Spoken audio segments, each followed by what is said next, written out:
All right, so today I'm comparing the BTX 31 to the Bowtech RPM 360. They're both Bowtech bows, and I was kind of slow to start with getting the BTX bow this year because I was so enamored with the Halon.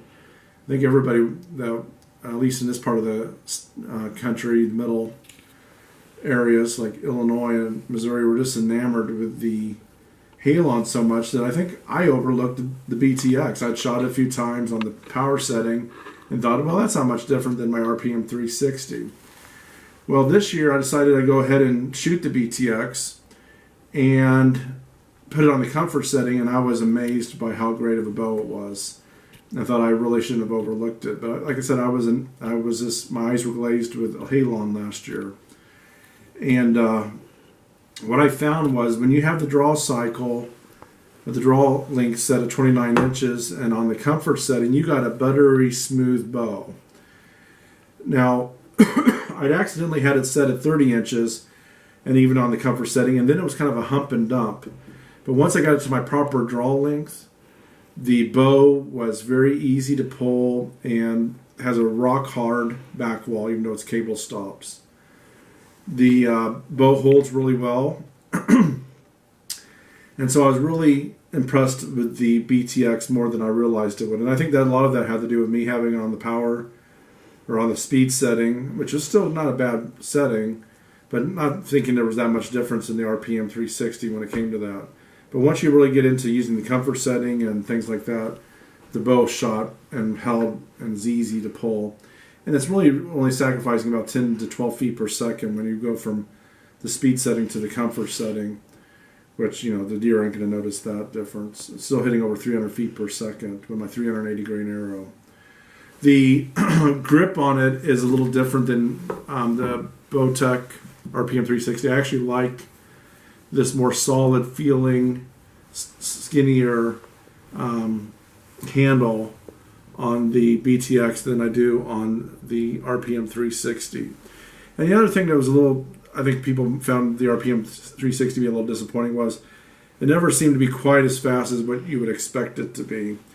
And today we're gonna shoot both of these bows back to back and see if there is a difference in speed. This one has an IBO 350 while this one has an IBO 360. This bow has a little bit less vibration after a shot than this one, but neither one is really an issue. The RPM 360 had some really cool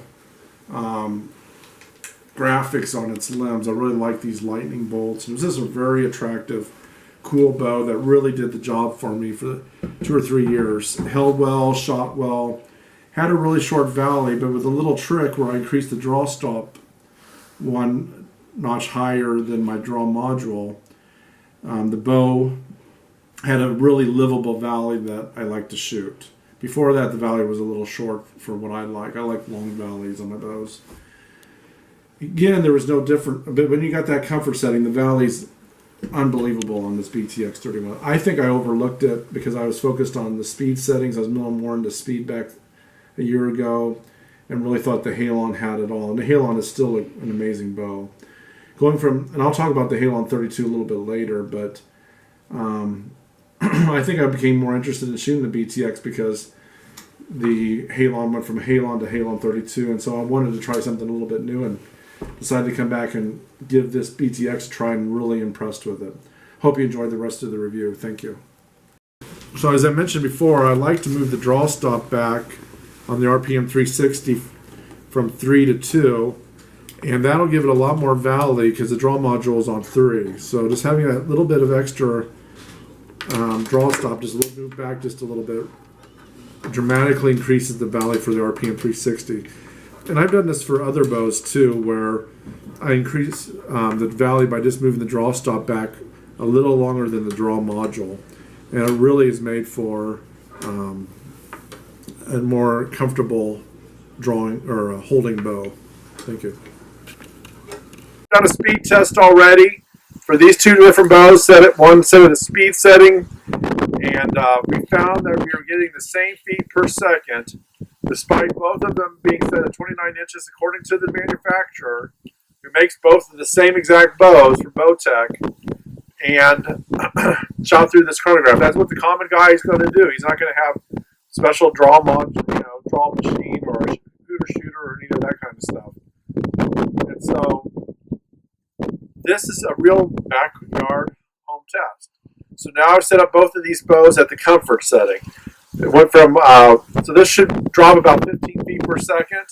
And then the RPM 360 doesn't really have a comfort setting, but as I mentioned before, I moved the draw stop back, and it makes a big difference on the valley. I expected this to be slightly slower, but the valley is going to still be shorter on this bow than on this one. But there should be a pretty big difference in speed now. So the first one up is the RPM 360.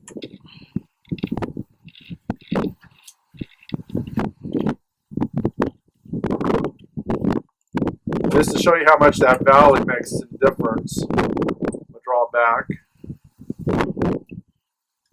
And you can see it actually literally jumps into a valley that didn't exist before, so it's much, much more comfortable. So this might be something I recommend for you to try. Again, do what you think is best for your own situation. So you saw that little movement of that draw stop really made the valley nicer for me. And you can do it both ways. You can either even reduce the module and keep the draw stop at the same number, but by just making the draw stop a little bit longer than the module, the valley is dramatically better and really improved the hold of this bow. See, now it's into a nice valley again. 317. That's probably, again, due to the draw length increasing slightly when I did that.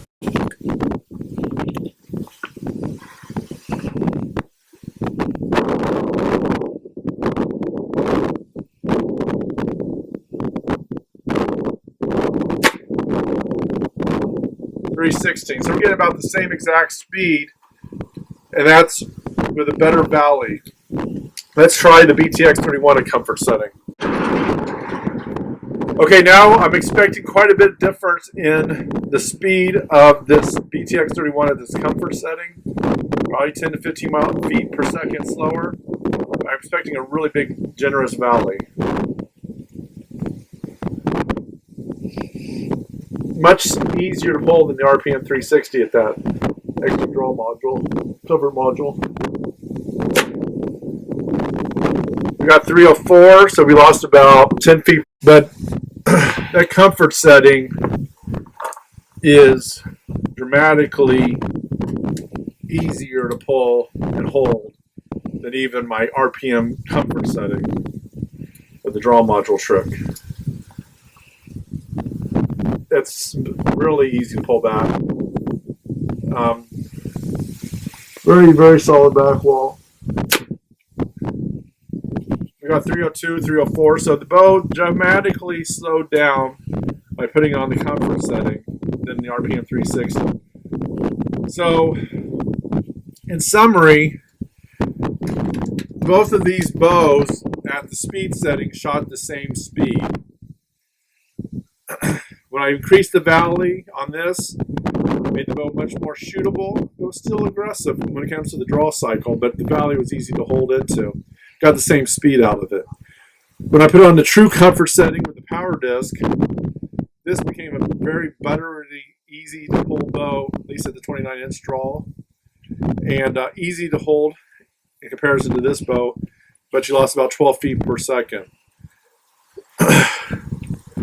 I'm a little disappointed in the RPM 360. I figured it should have been at least 5 to 10 feet per second faster than this bow at the same speed settings.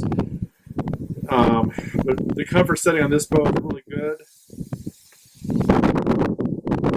Really like the RPM 360. I shot a lot of hogs and deer with it. Great bow, but it's hard to argue that this BTX 31 isn't the future of this shooting. And that rain's going to be really nice too. I have shot the rain with the flip disc technology, and this, generally speaking, the comfort on this bow is still easier than on the rain, is what I'm seeing so far. But I haven't really shot it in a serious manner. Anyway, there you have it. Maybe the RPM 360 is really the RPM 350. At least they're both the same speed at the speed setting. But boy, the comfort setting on this is unbelievable. Well, thanks for watching on these two different great bows, and highly recommend the BTX 31 and the Rain 6 and 7. Get a chance to shoot them. Have a good one. Bye.